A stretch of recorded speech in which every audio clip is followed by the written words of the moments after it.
C'est marrant quand même. On a tous un rêve, des objectifs, et qu'importe le temps que ça prend, si la passion et la détermination sont avec toi, tu peux tout faire. J'ai réussi à atteindre l'un de mes objectifs, un de mes rêves. Ça m'a pris plus de 15 ans, mais le résultat est encore mieux que celui que j'espérais. On est en 2024, lorsque celui-ci atteint plus que ce que j'attendais. Mais avant d'en arriver là, il y en a eu du chemin. Beaucoup de chemin. Yo tout le monde, c'est Matt. Aujourd'hui, on est sur l'histoire de Grenat. Évidemment, ça passe par un retour en enfance. J'ai toujours été fan de Pokémon depuis que j'ai l'âge de me souvenir de certains moments. Je me vois jamais sans un jouet, une peluche ou une carte Pokémon. Ou alors en jouant directement au dresseur avec mes meilleurs amis dans le jardin, Michou et Louis. Pokémon a bercé ma primaire jusqu'à aujourd'hui, mais c'est en 2008 que ça commence. La version Perle et Diamant sort et c'est à cette période que je commence à dessiner et imaginer des évolutions à des Pokémon existants. Une sorte de suite ou de 5G à voir. L'idée avec mon meilleur ami Michou démarre en dessinant des prototypes vraiment moches, mais ça nous a kiffé. Les années passent, au collège, on découvre Windows XP et son logiciel incroyable, Paint, Internet et les forums. J'y passe énormément de temps. J'apprends et je me renseigne sur Internet sur la création et je vois qu'il y a d'autres personnes comme moi qui avaient inventé des Fakemon. Depuis gamin, j'avais des figurines Pokémon avec lesquelles on jouait, des figurines récupérées dans des boules dans un camping hawaïen. On pouvait les mélanger et les assembler, et c'est comme ça qu'est né Mew Draco et Mew Elect. Et évidemment, ils auront leur importance dans l'histoire, vous allez voir. Du coup, avec Paint et les joies d'internet, on a commencé directement à créer nos premiers Fakemon. L'idée était surtout de nous amuser à fusionner des Pokémon entre eux, un peu comme avec les figurines. Puis un jour, on a eu un déclic. Pourquoi ne pas créer sa propre version? On avait plein de vieux dessins, des Pokémon badass comme les Mewtwo fusionnés et des fusions de monstres. On a commencé du coup à faire des maps sur Paint sans animation en créant juste des décors et des bases à notre histoire. Ça a duré assez longtemps, on a beaucoup de travail de design, car rappelez-vous, j'apprenais à fond des techniques pour m'améliorer sur internet. Les débuts arrivent en 2012 au lycée. On fait la connaissance d'un certain Loïc, qui lui avait déjà créé son jeu. Je lui parle donc du projet Pokémon que j'ai, et par chance ça l'intéresse et on se lance à 3 sur RPG Maker XP, un logiciel de création de maps, de personnages. J'ai dû absolument tout refaire en apprenant tout sur le logiciel. Michou, lui, ne m'aidait que très peu, commençant son BTS et ses stages. On n'était réellement que deux avec Loïc, mais motivés. On a donc créé une page Facebook pour avoir une communauté. Et ça a pris, des gens se sont intéressés et nous ont aidés à comment doit être géré le jeu. Certaines de mes créations commencent à prendre forme pixellement et mon personnage bouge suivant les commandes que je choisis. Je me souviens encore de Loïc qui lance un test sur une map que j'ai créée et c'était une révélation. J'étais en mode genre ça fonctionne réellement.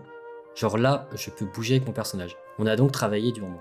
On a aussi donc révélé le nom des deux jeux. On était ambitieux, oui. La version électrisante et la version inflammée, qui font référence du coup à mes Mewtwo fusionnés, car l'histoire était principalement sur la fusion des monstres. On voulait un scénario plus mature que Pokémon. Et bah écoutez, la commune n'a pas du tout kiffé et a demandé à enlever ces immondices. Je me souviens, j'étais vraiment très déçu. Un abonné a donc donné l'idée plutôt de reprendre le symbole des pierres, perles, diamants, rubis, saphirs, émeraudes, etc. en proposant Grenat et Agathe, en créant des Pokémon uniques aux deux versions. J'ai donc travaillé le visuel d'un dragon noir où la communauté a choisi Pyrope comme nom. L'avancement et la démo. On avait donc nos noms de versions, notre Pokémon légendaire et la liste de 70 autres Pokémon. Un avancement plutôt intéressant pour sortir une démo. On voulait ajouter une espèce de carte code en collectionnant les cartes, style code online, peut-être que c'était déjà sorti entre temps, je n'ouvrais pas de carte à ce moment-là, mais tout était prêt. On a demandé à un ami codeur de nous aider sur l'exportation du jeu et de le mettre en serveur pour que des gens le téléchargent. Bingo, c'est là que la chaîne Pokémat est née. La démo est restée un petit temps en 2014 avant que par la suite le projet retombe dans l'oubli. On avait chacun de notre côté nos études. Le jeu s'est donc arrêté sur une simple démo d'1 heure que je crois être le seul encore à posséder aujourd'hui. La renaissance de Grenat. On est en 2018, la démo et le projet n'ont pas avancé, mais cette année-là je retrouve mes anciennes cartes Pokémon et décide de reprendre la collection. Ne voulant pas abandonner ce projet Pokémon Grenat, avec mes petits talents de graphiste qui ont évolué, je me suis créé ma propre série amateur. C'était mes débuts de custom. En 2019, j'annonce que je me lance officiellement dans la création de ma série, et plusieurs vidéos sortiront sur le sujet. L'idée était de reprendre l'univers de Wizard. J'ai donc refait des affiches, des publicités, travaillé avec un illustrateur pro où j'ai payé plus de 1000 € pour essayer de refaire renaître l'époque de la Pokémania que je n'ai pas connue. J'ai mis le paquet et le 25 mars 2020, la série sort officiellement en plein confinement. De base, je n'avais pas prévu d'en sortir d'autres car c'est beaucoup de travail. Ma seule rémunération était la communication en suivant le même style que Pokémon, en inventant une extension supplémentaire et y découvrir de nouvelles créatures. Mais il y a un événement qui va tout changer. En 2020, sur Instagram, j'ai autour de 150-200 abonnés et j'avais eu la chance cette époque d'avoir une pub de Normapoc, Romain Chat, avec qui j'avais déjà travaillé sur une vidéo. Je me suis dit cool, cette pub va me rapporter des abonnés. Le lendemain, je vois que j'en ai eu que 2. Mais dans les deux, je vois qu'il y a un Kev Adams qui m'a follow. Intrigué, je regarde et je vois effectivement que c'était le vrai compte certifié. 24 heures passent et puis le 15 avril, je reçois une notification de Kev Adams. Kev veut vous envoyer un message. Je vous raconte pas ce moment où j'étais sur internet juste en train de regarder une figurine pop sur mon téléphone. J'étais avec mon ex-copine qui était en train de jouer derrière. Voici son message. Vous en doutez, ni une ni deux, j'ai fait un colis pour lui envoyer. Et plus tard, une story est arrivée sur son compte, dévoilant ainsi son amour pour la licence Pokémon sur son compte principal. J'étais aux anges.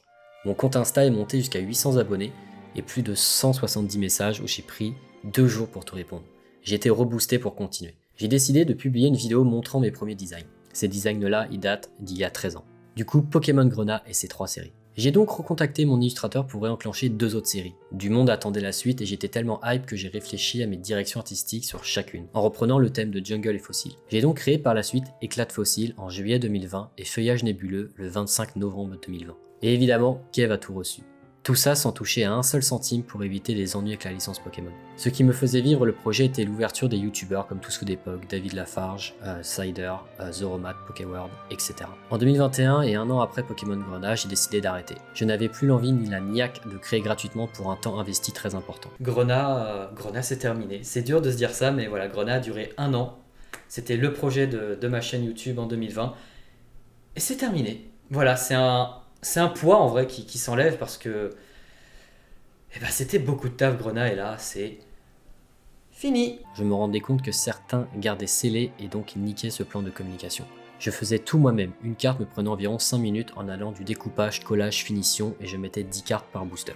C'est après 1 an de pause que je décide de reprendre Pokémon Grenat, en me détachant complètement de Pokémon et en lui créant également une direction artistique propre. L'idée de reprendre ce projet vient du fait que j'ai trouvé un imprimeur solide pour les cartes. J'ai dû tout refaire de zéro. J'ai uniquement gardé mes illustrations faites il y a 3 ans. J'ai refait tous les décors pour plonger plus facilement dans le caractère du monstre et ce que je voulais faire retranscrire. C'était 2 mois de travail. À cette période-là, je n'avais pas d'emploi. Je venais juste d'arriver à Toulouse en colocation. J'ai donc fait un retour de design en version Full HD et après avoir boosté tout ça, Grenat est officiellement sorti en 2022. C'était un tel plaisir de voir l'engouement sur son projet que le premier drop est tombé à 0 en 24 heures, ce qui m'a permis en 2023 de changer tout mon matériel vidéo et mon PC. C'est aussi l'occasion avec un partenaire de l'époque de certifier mes cartes chez TCC, Training Card Certified. Et je crois qu'une seule personne l'a fait avant que l'entreprise ne ferme ses portes 3 mois après. Il ne reste que des vestiges. C'est aussi à ce moment-là que je suis contacté par la Picazia pour exposer mon travail. J'enclenche donc une 2e série que je veux réellement construire. Je pars donc sur le logo Grenat Éclat d'Agate, qui fait référence au jeu il y a des années. On crée aussi un concours de dessin avec la convention car je voulais revenir aux bases du jeu, mon projet, vos idées. Et voir mes monstres dans des lieux et des postures différentes m'intéressait aussi. J'ai été très surpris de voir autant de participation, merci encore. J'avais donc une série qui vivait, une série avec plusieurs illustrateurs et des ambiances, et c'était totalement ce que je voulais. On arrive du coup à la Picazia en 2024. Février 2024, on y est. Je suis responsable de mon stand Grenat avec des affiches, une conférence et une histoire à raconter. Énormément de curieux, de soutien qui font chaud au cœur. S'il vous plaît, est-ce qu'on peut applaudir ce monsieur? Hello, Comment tu t'appelles, mon copain? Matt. Matt. Alors, Matt, on va vous expliquer. Matt, en fait, là, c'est le prix Grenat. C'est ça, Grenat ou Grenat? Grenat. Grenat. Grenat, qu'est-ce que c'est, Matt? Alors Grenat, c'est une série que j'avais créée il y a à peu près 10 ans. Ça partait d'un fan game Pokémon de base. Et par la suite, j'ai tout modifié pour que ça soit une marque à mon nom, en fait, totalement. Ok. Donc avec des créatures que j'ai créées depuis plus de 10 ans et façonnées. Et par la suite, du coup, ça a créé un jeu de cartes que j'ai complètement refait de A à Z. Et aujourd'hui, on en est là avec un concours avec la Picazia pour la sortie de la série 2. C'est cool, ça. Ouais, totalement. Alors, c'est une série qu'on peut retrouver où à l'achat? Principalement sur mes réseaux. En fait, c'est pas vraiment à l'achat, c'est plutôt vraiment une petite distribution. Voilà, c'est pas une grosse production, c'est vraiment un peu pour mon plaisir personnel. Ok. Je sais que j'ai eu beaucoup de demandes sur mes réseaux sociaux, ça m'a permis d'avoir un peu de financement et de pouvoir un peu la partager ici. Et le concours avec la Picazia, ça m'a permis vraiment de trouver des talents et de façonner cette série un peu plus complète que la première. Grenat est un bébé de plus de 15 ans et c'est un véritable rêve qui s'est réalisé en le présentant sur scène devant 500 personnes. Des dizaines et des dizaines de personnes qui ont pu soutenir le projet via le stand, des partages, des encouragements. Bref, merci pour tout ça. Faire vivre un projet c'est dur et je sais que ma persévérance a donné lieu à ce que certains d'entre vous se lancent dans vos projets. Ne lâchez rien, faites avant tout ça pour vous, car même avec les soutiens, c'est vous-même le moteur. Et c'est fou de se dire que ce concours Grenat a pu amener à plusieurs gagnants, 3 gagnants, avec plusieurs catégories. La catégorie amateur, professionnel et communauté. Les 3 ont pu remporter des magnifiques lots, donnés par la Picazia, comme des tablettes graphiques. Pas mal de choses qui ont pu être données grâce à la Picazia, et je remercie encore de leur bénévolat envers ce projet. Mais c'est pas fini, on est un peu plus de la moitié de 2024, et je vous annonce que Grenat va retrouver la Picazia en 2025. Avec un nouveau concours, des nouveaux illustrateurs, pas mal de nouvelles cartes, avec 5 nouveaux monstres dans la série. Évidemment, il y aura aussi une remise de trophées sur scène, comme l'année dernière, mais beaucoup plus imposant. Avec cette 3e série, je vais essayer d'instaurer aussi une nouvelle rareté, et je vais aussi essayer d'évoluer en termes de qualité, sur la qualité des boosters. Je sais que ça va être un peu plus cher, mais la qualité va y être. Et je suis très fier de pouvoir avancer avec Grenat de ce côté-là. Dans cette 3e série, je vais aussi beaucoup m'impliquer en tant que dessinateur et illustrateur. Mais on va aussi retrouver d'autres illustrateurs, comme l'artiste Moa, Sinista, Todd Dresser-Ben, Cobaye, et j'en passe. Merci à toutes ces personnes qui ont pu suivre ce projet et qui continueront de l'alimenter par la suite.